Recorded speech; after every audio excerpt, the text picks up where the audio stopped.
नागपूर जिल्ह्यातील रामटेक तालुक्यातून एक धक्कादायक प्रकार समोर आलाय।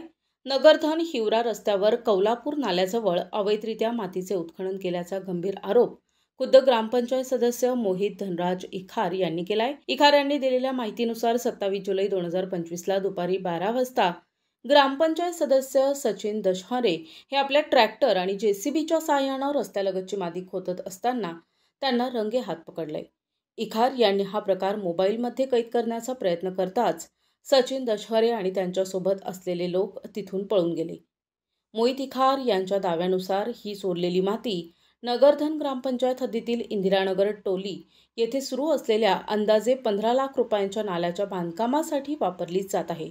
विशेष म्हणजे हे काम स्वतः सचिन दशहरे करत आहेत।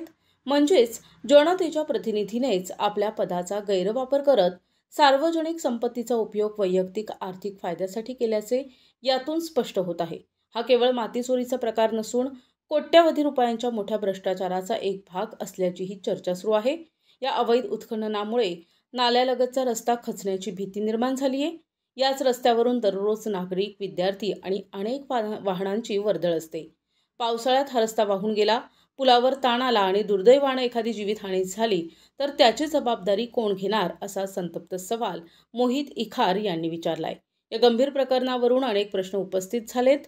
ग्रामपंचायत सदस्यपदाचा वापर करून अवैध उत्खनन करणाऱ्यांवर तातडीने गुन्हा नोंदविला जाणार का? या कामासाठी वापरण्यात आलेले जेसीबी आणि ट्रॅक्टर जप्त केले जाणार का? की नेहमीप्रमाणे राजकीय हस्तक्षेपामुळे हे प्रकरणही दाबले जाईल? प्रतिनिधी अजय मेहरकुळे, NTV न्यूज मराठी, रामटेक, नागपूर।